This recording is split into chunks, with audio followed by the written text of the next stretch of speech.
what's interesting about fear and excuses is if you reverse engineer them backward to the seed of where it's coming from, it means that a stunning majority of the people in this audience are actually tied up in caring about somebody else's point of view on them. And I'm really fascinated by that. Fear's holding you back. You know what you want to do. The only reason you're not doing it is because you're scared of doing what you actually want to do. So what are you scared of, failing? Not failing, but still being at the same place when my friends are at the next level. Huge mistake. You don't want the same thing your friends want. So why do you care what they have? Number one mistake so many people make is they care about what other people have. I don't care what anybody has. If I have more, if I have less, doesn't matter. I worry about myself. The fact that you're worrying about other people's accomplishments is already a losing formula. You need to get rid of that first, then you can focus on yourself. I would argue that well more than 50% of the people in this audience are here today because they worry about the way they would be judged by one and/or two family members in their inner 7, 8 people circle. If you're not feeling it, find new friends. I'm being dead serious about this. This one is real big for me. Who you hang out with is a huge deal. And again, these are all tried and true things, right? We've heard you're the whatever of the 5 friends you spent, like that's real. Add one new winner friend. Like, you know what I mean? Add one new winner friend and cut one loser friend. Like, yeah, I know he's been your boy since 4th grade, but he sits at home and smokes weed and plays 2K all day. Like, you can only love him so much.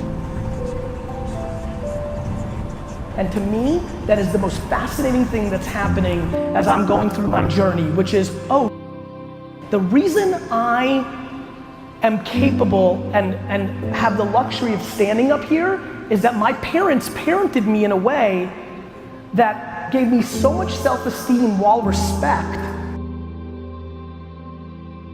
When I was 9 years old and opened the door for an elderly woman at a McDonald's, she reacted as if I won the Nobel Peace Prize.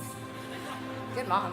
What my mom did was super smart. She overreacted on everything that I was doing. That was a good human trait. My mom built huge self-esteem in me, and I feel like the biggest reason I am who I am today to everybody is because I feel so guilty and so grateful for what she did for me that I want to do it for everybody else, which is, guess what? You suck at a ton of good, so does everybody else. You're also probably pretty rad at something. Try as many things as possible until you figure out what you're rad at and you like, and go do that for the rest of your life and stop giving about everybody else. There's just an incredible, like kind of access point of like what you're great at and what you love. When you stumble into being somebody like me, you really win. When what you're naturally great at is what you naturally love the most, and away you go. And so I think what you need to do is taste everything. It's kind of like food. You don't know what your favorite food is if you only eat one food. So I would take advantage of your youth and your flexibility at this kind of age and try to taste everything, play with everything, figure out what you might be good at, what you might like, and then you make a decision. It's a very fine balance. I don't stand up here not giving a about what people think about me. It's just that I care just a little more about what I think about myself than everybody else combined.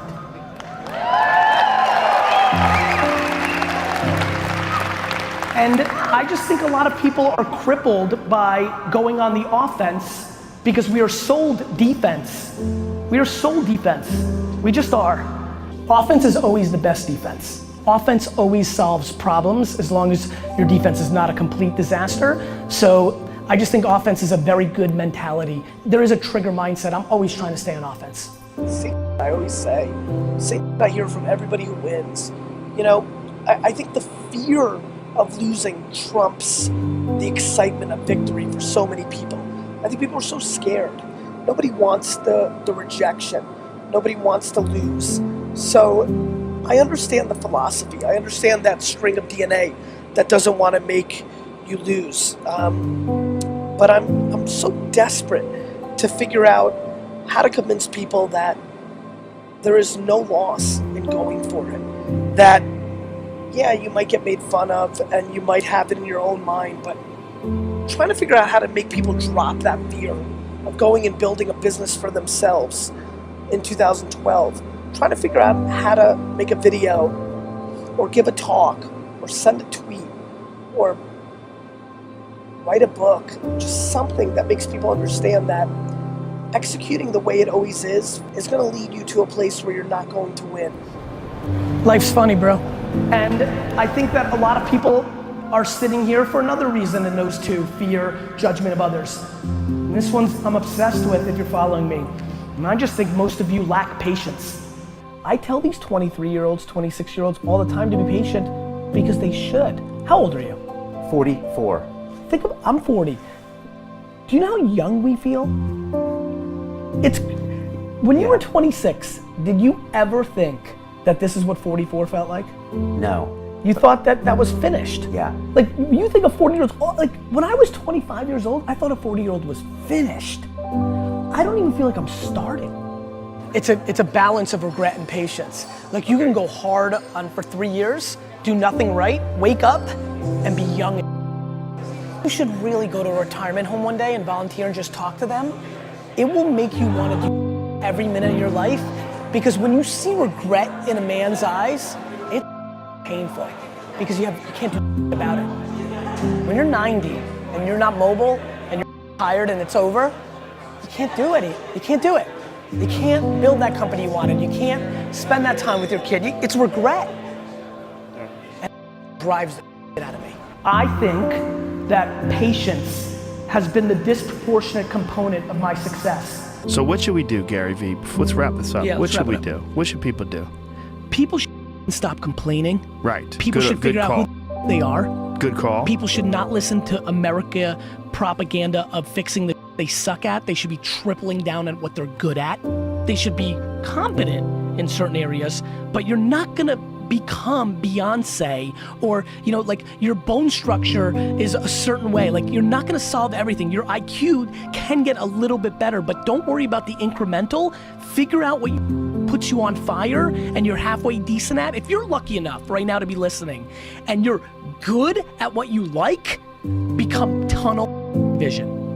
Because there's way too many voices telling you what and how. And here's the other thing, and this is the big one, Joe. Have the conversation with the person that's holding you back.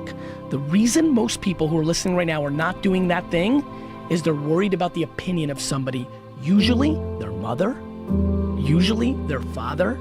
And the reality is that your spouse may be the person holding you back, and you have to have that conversation. Cut them off. We have to get to a place where you're doing you, because the number one thing that scares the out of me is regret. And you're gonna sit there at 72 and you're gonna say, I wish, I wish, I wish. And whether that's money or spend more time with your family, there's a million ways to do this. Not everybody wants to buy the jets. Not everybody wants to smoke weed on the beach in Bahamas. Like, everybody's got a different thing. Figure out what your thing is and stop making excuses. Who the president is, your mom did this, like I missed it, I had that idea for Uber. Then why didn't you do it? There's a reason that guys and gals like me continue to have audiences, because people want to be motivated to go and do things, or they want to learn tactics to go and do things. But whether I'm giving you tactical advice like filters on Snapchat or Facebook ads or Instagram story collaborations, or I'm motivating you through my words, because I communicate that way, or through my actions, seeing this wake up at 5, work with it. If everybody who's watching this actually did something about it, and then went on the course of their version of it, then they wouldn't be watching this. And I genuinely know at the bottom of my heart, out of all the people that want to build audiences, that I'm the complete opposite of almost all of them.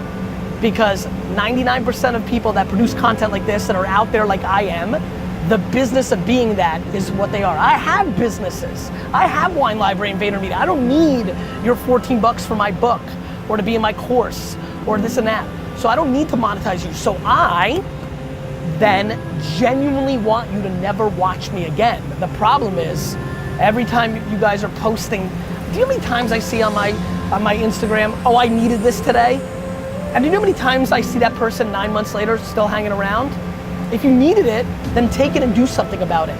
The reason there's gonna be 1 billion motivational views today on YouTube is that people love the feeling of being motivated. They don't like putting in the work to do something about the feeling. I hate the motivation me until you do something about it.